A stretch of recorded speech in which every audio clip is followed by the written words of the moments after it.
aterrizando ya un poco más, tal vez yo sé que le haya parecido un poco abstracto, pero la verdad yo les exhorto a que traten de ver esto con mucho detenimiento, porque el tema de la dimensionalidad es algo que al final de cuentas viene siendo otra de las características, además de las que vimos en la clase pasada, que me va a permitir construir modelos, clasificadores, algoritmos, lo que sea, con la mayor calidad posible.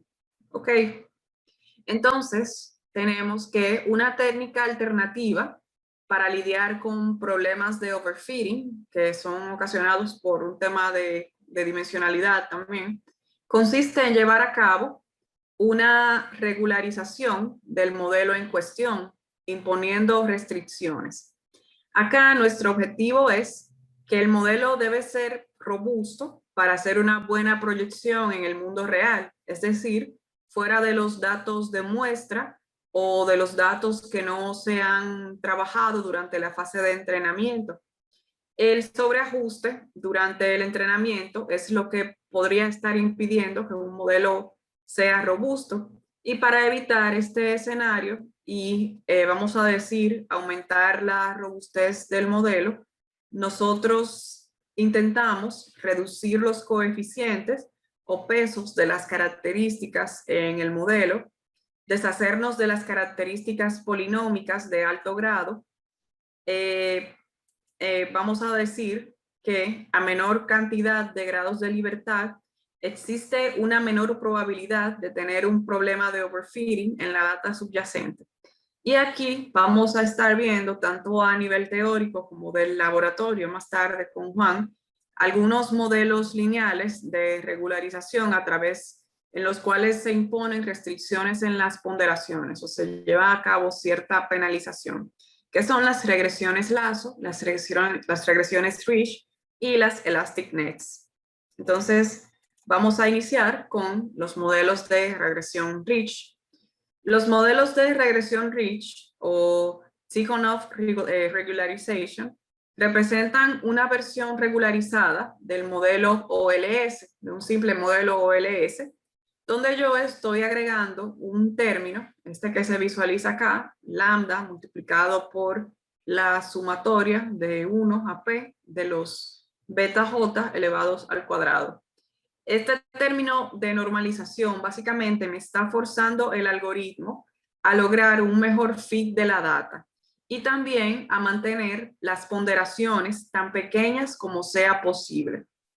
Entonces, si ustedes se fijan en esta expresión acá y la comparan con una OLS, con un modelo OLS, se dan cuenta de que yo estoy agregando este término que me está imputando esa restricción o esa penalidad sobre el modelo. Entonces, la regresión Rich, que es esta que está acá, opera con una norma L2, donde esa penalidad a la que yo hago referencia radica en el segundo término de la suma, en el segundo sumando, perdón, donde la penalidad radica en el cuadrado de las magnitudes de los coeficientes. Si, por ejemplo, yo denoto como W el vector de ponderaciones de características, entonces el término de regularización viene siendo W sub 2 al cuadrado, que es una norma L2. ¿Ok? Entonces, vamos a decir que estas técnicas de regularización son modelos de encogimiento que también me permiten lidiar con el tema de la maldición de la dimensionalidad. Perdonen que mencione tanto la palabra maldición, pero así es que se llama. Para crear modelos parsimoniosos cuando se cuenta con una gran cantidad de información. Entonces, tenemos acá el segundo caso, perdón, ya pensé que iba a pasar a las regresiones lazo, pero aquí tengo más información al respecto. Y es ya con relación a la selección de los parámetros de estos modelos. Yo tengo que el hiperparámetro lambda, si tienen la presentación con ustedes, que yo la subí en el Google Classroom, pueden ir comparando los slides. Estamos en el slide número 29. Pueden ir visualizando en la ecuación el hiperparámetro lambda, que lo que me está haciendo es controlar la regularización del modelo. Y mientras mayor sea el valor de este parámetro, mayor va a ser el shrinkage o el encogimiento que yo estoy haciendo. El término de regularización, dígase esa penalidad, se incorpora en la fase de entrenamiento y el proceso de selección de este parámetro es crucial. Se le llama tuning parameter y se debe llevar a cabo de manera muy cuidadosa, puesto que la penalización en cada caso depende del mismo. En términos generales, la literatura sugiere diversas técnicas. Más tarde con Juan van a ver algunas de ellas. Por ejemplo, la validación cruzada para identificar un estimador a través de la muestra de entrenamiento, o sea, del training set. Ok, entonces, en ese caso, por ejemplo, de validación cruzada, la selección de los parámetros puede ser seleccionada, vamos a decir, haciendo una partición de la data en diferentes sets, una de entrenamiento, una de validación y una para testing. Si no se tiene suficiente información, vamos a decir que la validación cruzada no solamente tiene como varias vertientes, por ejemplo, CV, K-fold, entre otras. Que también, si desean profundizar un poco más, yo subí literatura al respecto. Pero acá lo que nos concierne básicamente es cómo operan estos modelos lineales regularizados. Tenemos por otra parte, ¿sí? No, perdón, Randall, acá quería hacerte una consulta acá. No ¿Sí? sé si te podrías devolver una filmina. ¿Sí? Es para que tal vez nos contes un poquito cuál es la lógica de este tipo de regresiones. Creo que acá todos estamos muy familiarizados con todo lo que está antes del signo de más, de suma i, que es la regresión lineal usual a la que estamos todos acostumbrados. Tal vez si pudieras ampliar en dos detallitos. Uno, ¿cuál es la lógica de penalizar? ¿Por qué en Lazo y en Ridge yo quiero penalizar el valor de esos coeficientes y los quiero hacer pequeños? Y ¿cómo hago yo para no hacer trampa? En el sentido de que en regresión lineal, por ejemplo, si yo al regresor XJ, no, perdón, sí, al J, por decir algo, le cambio la escala de medición y la multiplico por 1000, al beta implícitamente lo estoy dividiendo entre 1000 y así podría hacer trampa para manipular lo que está sucediendo del lado derecho. Entonces no sé si pudieras explicarnos esos detalles, o sea, ¿para qué Sí, quiero claro que sí. penalizar y cómo evito hacer trampa jugando con la escala de la X para alterar el valor de los betas? Ok, lo primero es lo siguiente. Como bien señala Randall, nosotros estamos familiarizados con el tema de las regresiones OLS. Ahora bien, ¿cuál es el desempeño de una regresión OLS cuando yo tengo muchas variables? ¿Cómo ustedes lo visualizarían? A ver.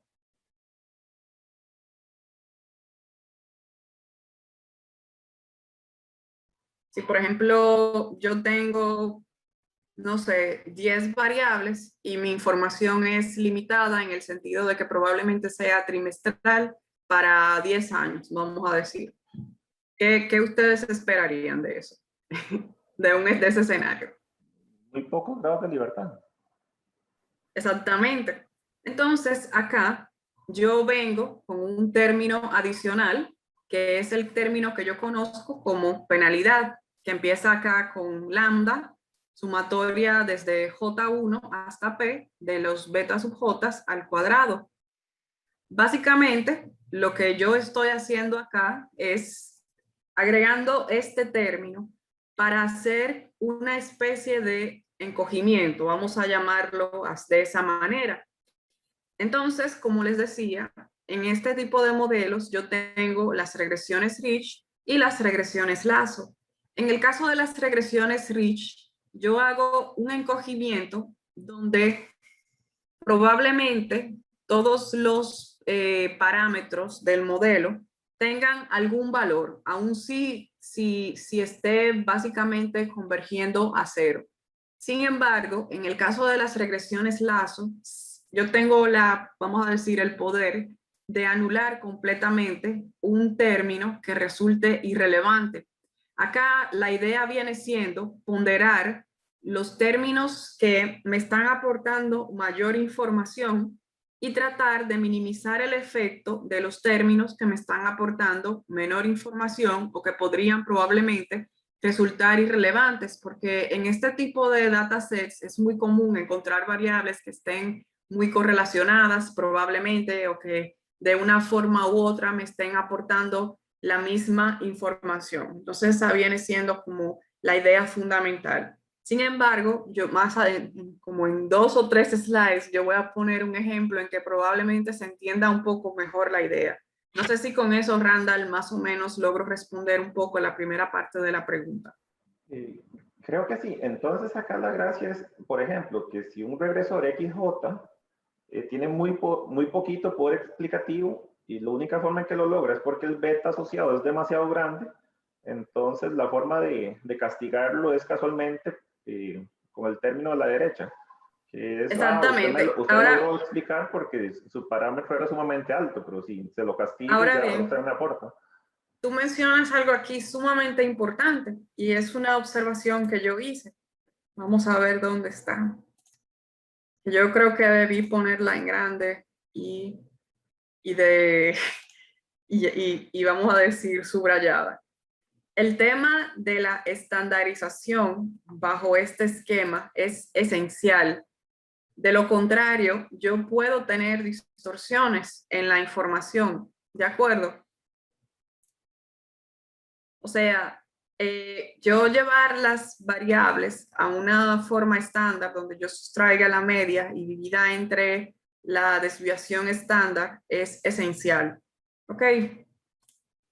Entonces, ya ahí, luego de eso, mi problema sería tratar de identificar el parámetro que me va a permitir generar ese proceso de penalización de la mejor forma posible.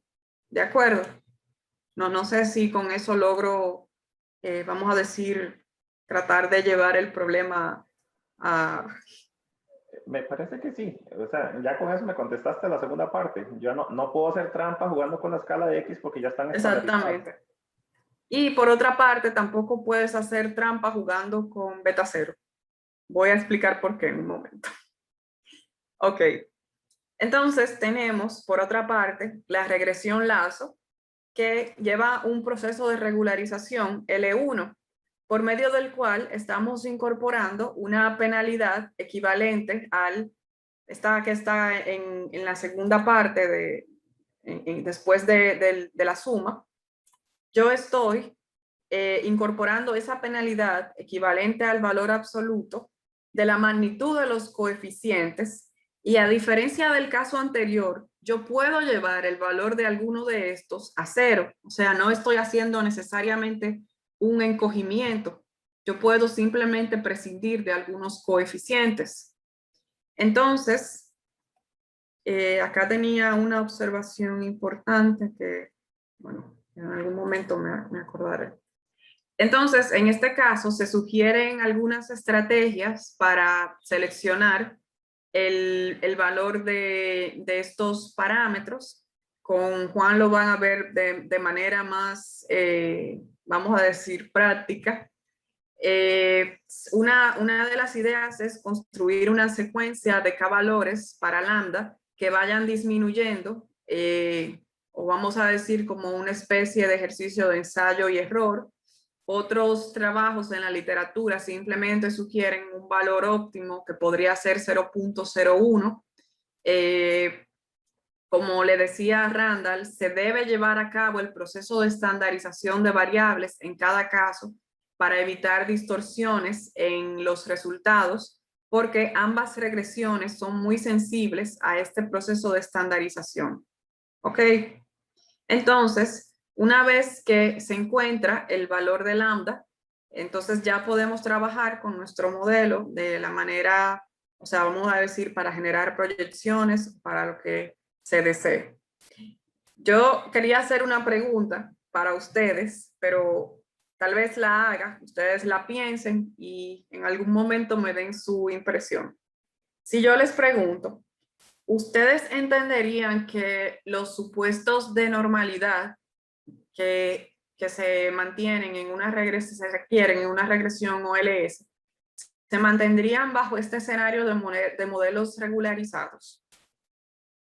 ¿Alguien podría darme su intuición al respecto? Tal vez más tarde contestarlo por el Google Classroom o algo así. Lizeth, Sí. ¿a qué te refieres acá? O sea, si es el supuesto de normalidad de los errores o si todavía se mantiene la normalidad de los estimadores. En términos generales, si vamos a decir todos los supuestos vinculados a una regresión OLS. Entonces, acá, en principio, ya se pierde el hecho de que el beta estimado sea una combinación lineal de los y. Entonces, ya no hay motivo para pensar que los resultados sean normales. Por lo menos es mi intuición de entrada. Exactamente, muy bien, Randall. Aquí ya yo no requiero supuestos de normalidad. Simplemente sí voy a mantener el tema de la linealidad, la independencia y la varianza constante.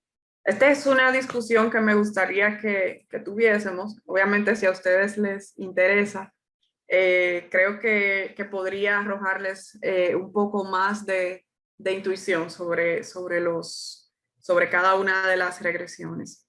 Entonces, vamos a ver un ejemplo sencillo. Yo tengo, si puedes pasar el slide, Juan. Ok. Yo tengo este caso de ventas de un outlet tipo supermercado. Entonces, en escenario de regularización, ¿cómo mantenemos la cantidad de características o reducimos la magnitud de los coeficientes? ¿Cómo este proceso de shrinkage nos va a ayudar a resolver nuestro problema en este caso? Yo no sé qué también se ve porque son muchísimas variables, pero la idea acá es justamente que ustedes vean la cantidad de variables que yo tengo y cómo algunos coeficientes, vamos a decir el coeficiente vinculado a outlet type supermarket, que es mucho más alto comparado con el resto de los coeficientes, como el total, o sea, obviamente entonces esto estaría incidiendo o siendo, vamos a decir, una de las principales directrices en el total de las ventas de un artículo. O sea, estas características estarían, vamos a decir, fungiendo como directrices o como elementos principales en las ventas finales. Entonces, ¿cómo podemos reducir la magnitud de los coeficientes que no resultan tan relevantes para fines de nuestros modelos? Obviamente, para este propósito, nosotros tenemos distintas técnicas de regresión, como las que hemos visto. Entonces, si vemos el siguiente slide, tenemos que el valor de alfa, que es bueno, aquí tenemos alfa, pero puede ser indistintamente alfa o lambda, simplemente una cuestión de notación. Es el hiperparámetro de una regresión Rich que vamos a utilizar en este caso para hacer, vamos a decir, ese ejercicio de encogimiento, entre comillas, de los parámetros y tratar de simplemente quedarnos con los que nos podrían proporcionar la mayor cantidad de información. Acá vemos que en la medida en que aumenta el valor de alfa, la magnitud de los coeficientes disminuye, donde los valores se acercan a cero, pero no son absolutamente cero, o sea que me siguen, vamos a decir, proporcionando cierta información para fines de mi modelo. En este caso, si yo calculo el R cuadrado para cada alfa, entonces me voy a dar cuenta que el R cuadrado máximo se identifica en el caso en que alfa es igual a 0.05. Así que acá, si yo hago, vamos a decir, un proceso de selección sabio, yo voy a tener que mi modelo va a ser del primer panel, en el cual yo tengo que alfa va a ser igual a 0.05. Yo tengo la influencia de los coeficientes que me están, vamos a decir, guiando las ventas, pero no he desestimado totalmente la influencia de otros coeficientes. Simplemente he llevado a cabo un ejercicio de encogimiento. Entonces, en resumen, a mayor alfa, voy a tener que mayor es la penalidad y también la magnitud de los coeficientes se reduce, pero también yo enfrento esa disyuntiva entre el valor de alfa y el ajuste de mi modelo, o sea, en términos del R cuadrado. Y ahí cuando visualizo ese problema me doy cuenta que con alfa igual a 0.05 puedo lograr tanto el encogimiento como un ajuste, vamos a llamarlo decente o bueno, u óptimo. Ok, entonces tenemos por otra parte los modelos de Elastic Nets, que vamos a decir vienen siendo un terreno intermedio entre las regresiones Lasso y las regresiones Rich. Una pregunta, disculpa, Liz. Sí. Nabil, sí, por aquí. Adelante, sí.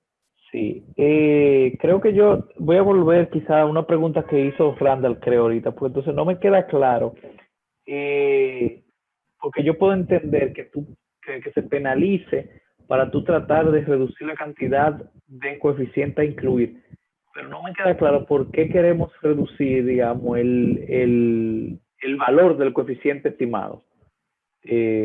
O sea, tú estás penalizando aquí tanto la cantidad de coeficientes que son distintos de cero, como los coeficientes con valores altos. Como que no me queda bien claro por qué penalizamos. Digamos, si la relación estadística es alta entre una variable y otra, y el coeficiente por tanto te da alto, ¿por qué penalizar esa relación alta?